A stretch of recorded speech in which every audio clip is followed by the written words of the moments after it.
Hi friend, welcome to game of winning. आज के SmackDown के एपिसोड की शुरुआत पॉल हेमन के सेगमेंट से होती है। पॉल हेमन आके बोलते हैं कि सभी के करियर में एक ऐसा टाइम आता है जब आप रिंग में आकर बात करने का इंतजार नहीं कर पाते हैं। आज वही दिन है। मेरे करियर का सबसे बड़ा मोमेंट है जब मैं अनाउंस करूंगा कि पूरी दुनिया के इकलौते एकमात्र ओनली ट्राइबल चीफ है और वो है रोमन रेंस। ट्राइबल चीफ ने मुझे कहा है कि उनका नेक्स्ट स्टेप क्या होगा। मैं आपको सिर्फ बताऊंगा नहीं, बल्कि एक इंसान के साथ शेयर करूंगा। वो इंसान है जिन्हें मैं फेस टू फेस सुनना चाहूंगा। वो undisputed WWE champion Cardi roads. मैं चाहूंगा कि कॉडी रूड्स रिंग में आए। अब कॉडी रूड्स की एंट्री होती है। पॉल हेमन कहते हैं कि तुम फैंस के इस तरह के रिएक्शन के हकदार हो। तुमने जो कुछ भी किया है उससे आपने रोमन रेंस के मन में रिस्पेक्ट हासिल कर ली है। इन सभी फैंस के पास भी आपके लिए रिस्पेक्ट का मौका है। आप काफ़ी अच्छे चैंपियन हैं और इसी वजह से रोमन रेंस ने मुझसे कहा है कि जब उन्होंने ऊला फाला को ले लिया है तो वो अब अपनी चैंपियनशिप वापस हासिल करना चाहते हैं। इसी वजह से वो तुम्हें बताना चाहते हैं कि वो किस तरह से टाइटल वापस लेंगे। रोमन रेंस 2025 के रॉयल रंबल मैच का पार्ट बनेंगे, वहां एंट्री करेंगे। रॉयल रंबल जीतने के इरादे से आकर रेसलमेनिया में चैंपियनशिप जीतने की कोशिश करेंगे। कॉडी रूड्स, तुम अब क्या कहना चाहते हो? कॉडी रूड्स कुछ बोलते तभी केविन ओवंस क्राउड में से बीच में से खड़े होकर बोलने लगे। केविन ओवंस कहते हैं, मैं बताता हूं कि मैं क्या बोलना चाहता हूं। तुमने काफ़ी बुरा किया।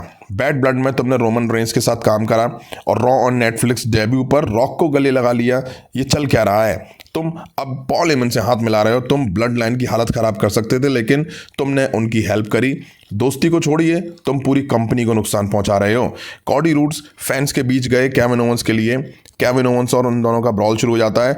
वो लड़ते हुए फैंस के बीच चले जाते हैं। रिंग में पॉल हेमन को जेकब फातू और टामा टोंगा घेर लेते हैं। जिम्मी ऊसो तभी एंट्री करते हैं और उन्होंने आकर जेकब फातू पर सुपर किक लगाई और टामा टोंगा पर भी अटैक करा।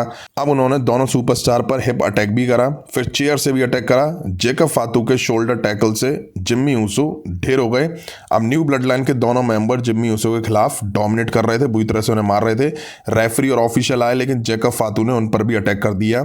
फाटू ने एक ऑफिशियल पर अटैक किया और अब निक एल्डिस उनको घूर रहे थे। कॉडी रूड्स अचानक रिंग में आते हैं और उन्होंने टामा टोंगा को रिंग के बाहर करा और फिर जेकब फातू को भी रिंग के बाहर का रास्ता दिखाया। अब हमें मिचीन वर्सेस चेल्सी ग्रीन के बीच यूनाइटेड स्टेट्स चैंपियनशिप के लिए एक मैच दिखा। मिचीन मैच शुरू होते ही ग्रीन पर अटैक करती हैं। ग्रीन भी अब पलटवार करती हैं। मिचीन ज़्यादा हावी दिखाई दी इस मैच में। उनके मूव इम्पैक्टफुल लग रहे थे, बट फूल सी चेल्सी स्ट्रगल करती हुई दिखाई दी। अब ग्रीन को ड्रॉप जोन में डाल के मिचीन टॉप रोप पे जाती हैं। उन्होंने पाइपर पे अटैक करा और ग्रीन को यहाँ टाइम मिल गया। मिचीन ने मूव दिया, ग्रीन ने रोल करके मैच जीत के टाइटल यहाँ रिटेन कर लिया। अब हमें प्रीति तितलियां वर्सेस लॉस गार्जा के बीच एक मैच दिखा। शुरुआत लगा दो के लिए अच्छी रही। प्रीतियों की तितलियां इन्होंने उड़ाई। अब तितलियां भी पलटवार करती हैं। ठीक ठाक मैच दिखा इनके बीच। टैग टीम डिवीजन में जरा भी इंटरेस्ट नहीं आ रहा है। इलेक्ट्रा लोपेज ने रेफरीज को अपनी साइड उलझाया। सैंटोस ने एक तितली को टॉप रोप से गिराया और लगा दो ने मूव देके मैच जीत लिया। अब मैं एले नाइट वर्सेस नाकामुरा के बीच यूनाइटेड स्टेट्स चैंपियनशिप को लेकर मैच देखा। मैच शुरू हुआ और एले नाइट ने नाकामुरा पर हावी होने की कोशिश करी, बट नाकामुरा भी अब पलटवार करते हैं। मैच में अब नाकामुरा का कंट्रोल था, ये अब पलटवार करते हैं। अच्छा मैच दिखा इनके बीच। अब एले नाइट नाकामुरा पे सबमिशन लगा देते हैं। वो बचते हैं और स्पिनिंग किक एले नाइट को देके किनशासा देके पिन करते हैं, but LA Knight rope touch कर देते हैं। एले नाइट अब BFT देके नाकामुरा को पिन करने जाते हैं, तभी टामा टोंगा और जेकब फातू आके एले नाइट पर बुरी तरह से अटैक कर देते हैं। मैच डिस्क्वालिफिकेशन की वजह से एंड हो जाता है। जेकब फातू ने एले नाइट की हालत खराब करके रख दी। टॉप रोप से शानदार मूनसॉल्ट एले नाइट को देते हैं, तभी कॉडी रूड्स और जिम्मी ऊसो आते हैं। वो रिंग के बाहर जेकब और टामा टोंगा से भिड़ जाते हैं। टामा को मार देने के बाद जेकब पे ये दोनों एक साथ अटैक करके किक्स देके स्टील स्टेप्स में दे मारते हैं, तभी ऑफिशियल्स आते हैं। कॉडी रूड्स माइक लेके कहते हैं, निक रुको, इन्हें घर मत भेजो, इन दोनों को रिंग में डालो मेरे और जिम्मी के खिलाफ। निक एल्डिस हाँ कर देते हैं।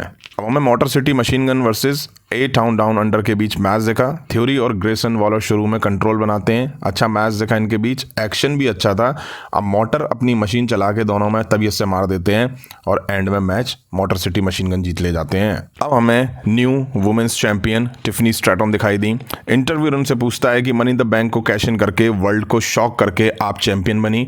टिफनी स्ट्रैटन कहती हैं, इट्स टिफी टाइम। बहुत ही ज़बरदस्त चीज़ हुई है मेरे साथ। 1 साल हुआ है इस बात को। स्मैकडाउन पर आई थी मैं हैं।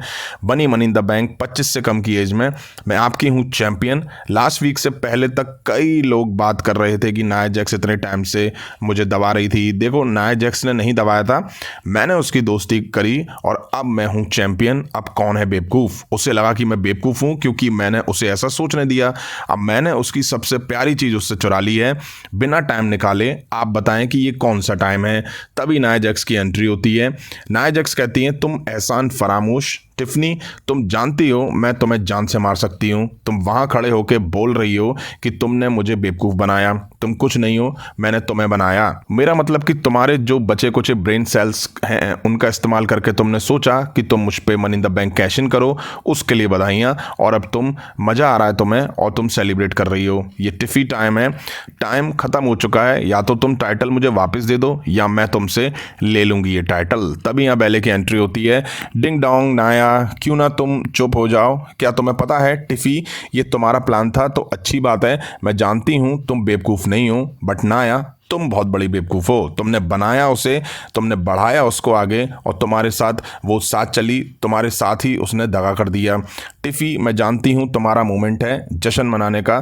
तुम ये मत सोचना कि इस बात को दूर कर दिया था कि नाया जैक्स मेरी वजह से चैंपियन बनी थी। और ये बात साफ होनी चाहिए कि अब ये टाइटल मैं तुमसे लूँ क्योंकि तुम मेरी वजह से ही कैश इन कर पाई हो।